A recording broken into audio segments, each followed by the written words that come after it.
काय सांगाल काय कारवाई करण्यात आली होती? तुम्ही शाळेमध्ये व्हिडिओ बनवत होता असं लोकप्रतिनिधींनी म्हटलंय, काय सांगाल?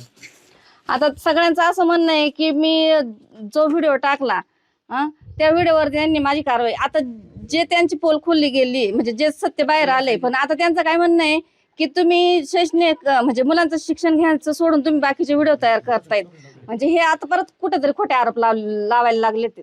आता हे कसं, जे मी सत्य केले ते तुम्ही दाखवत नाहीत आणि जे नाही, जे खोटं आहे ते तुम्ही दाखवायला लागले, हे कितपत योग्य आहे सांगा तुम्हीच आता.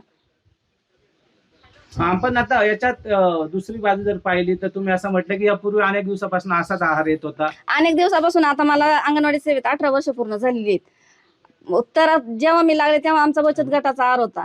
बचत गटाचा आहार होता. मला तर हे पण सांगायचंय, आता मला काहीच लपवायचं नाही. बचत गटाचा आहार जेव्हा आम्ही करत होतो तेव्हा यांचं म्हणणं होतं की लापशी जी तुम्ही करताय त्याला गुळच वापरायचा, जी तुम्ही उसळ करताय ना ती मोड्याची मटकीच वापरायची.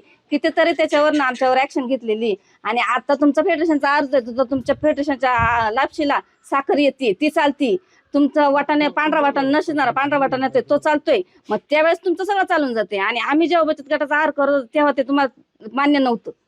तुम्ही असं म्हटलं होतं की तुमच्या पैशातनं तुम्ही आहार यापूर्वी अनेक वेळा नेला होता. खूप वेळा नेलाय मी लापशी भरडा, मी खूप वेळा नेलाय, माझ्या पदरचा नेलाय. मला असं वाटतं बाबा आता मुलं खाण्याच्या म्हणजे शिक्षणाच्या याने तर येतच आहेत, पण मुलांना वाटतं ना आता दुपारची बोल काहीतरी एक चांगलं खायला मिळेल म्हणून.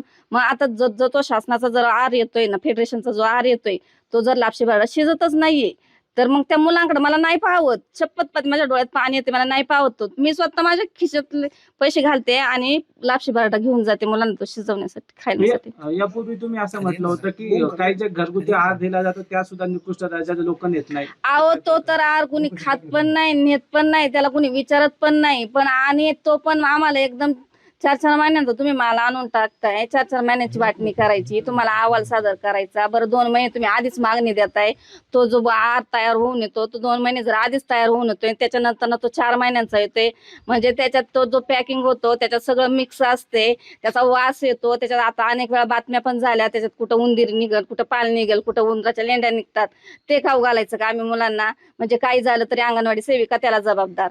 किती वर्षापासून हा आहार येतोय? आता 2019-20 पासून मला असं वाटतंय, म्हणजे पहिला हिरवा वाटाणा हा 2022-23 ला हिरवा वाटाणा येत होता आणि तो पण व्हिडिओ माझ्याकडे, त्याच्यात पूर्ण 50% किडीचा वाटाणा होता.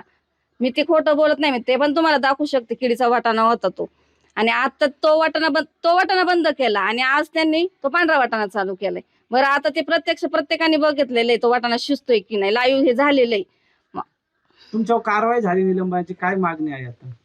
मला एक म्हणायचं, माझी चूक नाही तर तुम्ही मला कामावर सरळ आणि तुम्ही हे बघा काही असू, तुम्ही मला म्हणताय की मी सरकारी कर्मचारी असं म्हणताय, प्रत्येकाला एक संधी असती असं नाही की तुम्ही आता मी मागाशी बातमी ऐकली की वारंवार सूचना देऊन पण ह्या सेविकेने ऐकलं नाही. तुम्ही जर लेखी स्वरूपात जर दिला असेल मला की तुला सांगितलं हे व्हिडिओ करू नको, असं नाही तसं नाही, लेखी स्वरूपात असं किंवा फोनच्या माध्यमातून असं रेकॉर्डिंग असं, ते पण तुम्ही सगळ्यांच्या समोर उघडसा ना, नाही ह्या बाईने आमचं ऐकलं नाही. आणि जो GR आहे त्या GR मध्ये मला माहित नव्हतं, मी त्या खुलास्यात स्पष्ट खुलासा केलाय, मला हे माहित नव्हतं.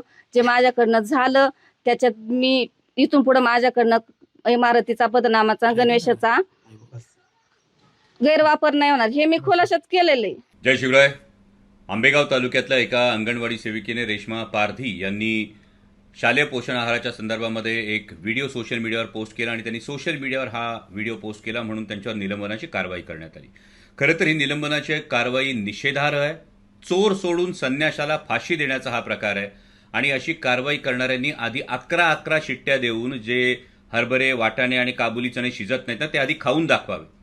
म्हणजे कदाचित कागदी घोड्यांच्या मते, कागदपत्रांच्या मते या अंगणवाडी सेविकेचा, या भगिनीचा मार्ग चुकला असेल, पण तिचा हेतू काय होता हा जास्त महत्वाचा आहे.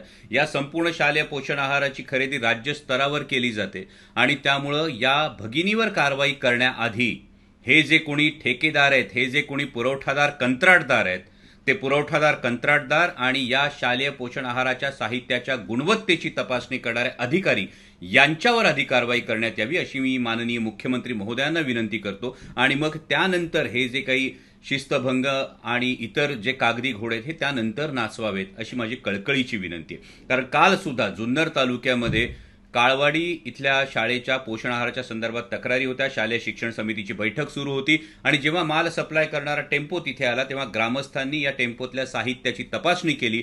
त्यातली हळद आणि मिरची पावडर यामध्ये भेसळ असल्याचं ग्रामस्थांच्या निदर्शनास आलं आणि ग्रामस्थांनी अजूनही तो टेम्पो पकडून ठेवलेला आहे. जर राज्यात ठिकठिकाणी या गोष्टी होत असतील तर नेमकं या भ्रष्टाचाराला कोण पाठीशी घालतंय, याच्यात कुणाचे नेमके हात गुंतलेले आहेत, कुणाचे हितसंबंध गुंतलेले आहेत याची माननीय मुख्यमंत्री महोदयांनी सखोल चौकशी करावी.